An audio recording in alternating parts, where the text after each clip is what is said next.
नमस्कार दोस्तों, मैं हूं डॉक्टर भाग्यश्री और आज इस वीडियो में हम जानेंगे निपा वायरस के बारे में। तो सबसे पहले हम जानते हैं कि निपा वायरस होता क्या है। ये एक वायरस से फैलने वाली बीमारी है जैसे कोरोना वायरस था।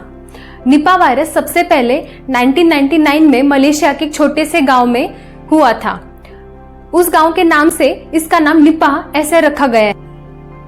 तब 300 से भी ज्यादा लोग इस बीमारी से ग्रसित हुए थे और 100 से भी ज्यादा लोगों की इस बीमारी की वजह से मृत्यु हुई थी। वर्ल्ड हेल्थ ऑर्गेनाइजेशन के मुताबिक ये एक जूनोटिक डिजीज है, मतलब जो बीमारी एनिमल से ह्यूमंस में फैलती उसको हम जूनोटिक डिजीज ऐसे बोलते हैं। ये बीमारी फ्रूट बैट मतलब कि चमगादड़ों से जानवरों में आती है, जैसे कि सुअर।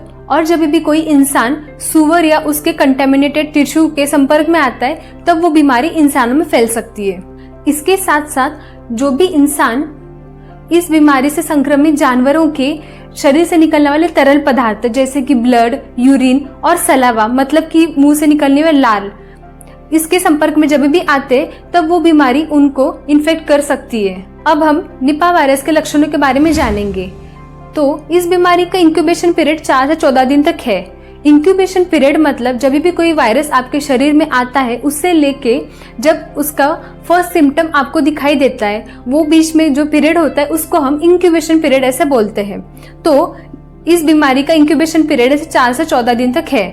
इसके साथ साथ कुछ लोगों में ये बीमारी असिम्टोमेटिक होती है, मतलब शुरुआती टाइम में इस बीमारी से लेके उनको कोई भी सिम्टम, कोई भी लक्षण दिखाई नहीं देता है। इसके लोगों में शुरुआती टाइम में बुखार, सर्दी, खांसी, गले में खराश होना, चक्कर आना, उल्टी जैसे लगना, ऐसे कुछ सिम्टम्स आपको दिखाई दे सकते हैं। बीमारी में ब्रेन में सूजन भी आ सकती है जिसको हम एनसीफेलाइटिस बोलते हैं। एनसीफेलाइटिस के लक्षणों में नींद न आना, भ्रम जैसा लगना, दोहरे पड़ना, ये सब सिम्टम्स होते हैं। इसके साथ साथ अगर ये बीमारी ज्यादा बढ़ जाए तो वो पेशेंट 24 से 48 घंटे में कोमा में तक जा सकता है। ज्यादातर आरटीपीसीआर टेस्ट से हम निपा वायरस का डायग्नोसिस कर सकते हैं।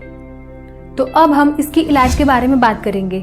जैसे कि मैंने पहले बताया था ये एक वायरस से होने वाली बीमारी है, तो इसका अभी तक कोई स्पेसिफिक इलाज नहीं मिला है। लक्षणों को देखकर इसका सिम्टोमेटिक ट्रीटमेंट मिल सकता है। इसके साथ साथ आप अपनी और अपने परिवार की इम्यूनिटी अच्छे से बनाए रखें और अगर आपको और आपके परिवार में किसी को भी फीवर, कफ, गले में खराश या चक्कर आना ऐसे कोई भी लक्षण दिखाई दे रहे हो तो वो लक्षणों को आप दुर्लक्षित ना करें, उन लक्षणों का आप जल्द से जल्द इलाज करें। अब हम निपा वायरस के प्रिवेंशन मतलब उसके बचाव के बारे में जानेंगे। इसमें सबसे पहला है बैट टू ह्यूमन ट्रांसमिशन, मतलब चमगादड़ों से इंसानों तक का फैलाव। फ्रूट बैट मतलब चमगादड़ों को खजूर के झाड़, इसके अलावा जो फ्रेश फूड प्रोडक्ट्स होते हैं उनसे दूर रखिए। इसके साथ साथ जब भी आप कोई फल खा रहे हो तो उसको अच्छे से धो के और उसका छिलका निकाल के ही खाना। साथ साथ उन क्षेत्रों में जाना अवॉइड करना चाहिए जहां पर चमगादड़ों का प्रमाण ज्यादा होता है। एनिमल्स टू ह्यूमन ट्रांसमिशन, इसका मतलब प्राणियों से इंसानों में फैलाव। जब भी आप कोई बीमार जानवर के संपर्क में आ रहे हो तब हाथ में ग्लोव्स और फेस पे मास्क लगाना चाहिए। सुअर और उनसे निकलने वाले कंटेमिनेटेड टिश्यूज से बचना चाहिए।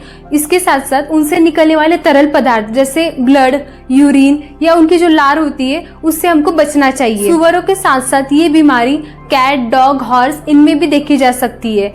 अगर आपके घर में कोई पालतू जानवर हो और अगर वो बीमार हो तो उनसे अपने बच्चों को दूर रख और आप भी जब उस एनिमल के कांटेक्ट में आ रहे हो तब हाथ में ग्लोव्स एंड फेस पे मास्क यूज करना चाहिए। इसके साथ साथ वो एरिया अपने डिसइंफेक्टेंट से क्लीन करके लेना चाहिए, जिसके कारण इस बीमारी को हम वहीं पे रोक सकते हैं। इसमें थर्ड पॉइंट है ह्यूमन टू ह्यूमन ट्रांसमिशन, मतलब इंसानों से इंसानों तक का फैलाव। इसमें हमको इन्फेक्टेड व्यक्ति के शरीर से निकले तरल पदार्थों से बचना चाहिए जैसे ब्लड, यूरिन, सलाइवा। इसलिए हमको ज्यादा से ज्यादा पब्लिक टॉयलेट्स का यूज कम करना चाहिए जहाँ पे इन्फेक्शन का खतरा हमको ज्यादा हो सकता है। और आप जब भी बाहर से आओ तब अपने अच्छे से हैंड वॉश करना चाहिए। देखिए, prevention is better than cure, मतलब हम इस बीमारी को होने से पहले रोक सकते हैं। हम इस बीमारी से डरने से अच्छा है हम इस बीमारी के बारे में ज्यादा से ज्यादा लोगों में अवेयरनेस फैला के इस बीमारी पे भी कोरोना जैसे मात कर सकते हैं। तो अगर आपको आज का ये वीडियो पसंद आया हो तो प्लीज ज्यादा से ज्यादा लोगों तक शेयर कीजिए, लाइक कीजिए, कमेंट कीजिए और चैनल को सब्सक्राइब कीजिए।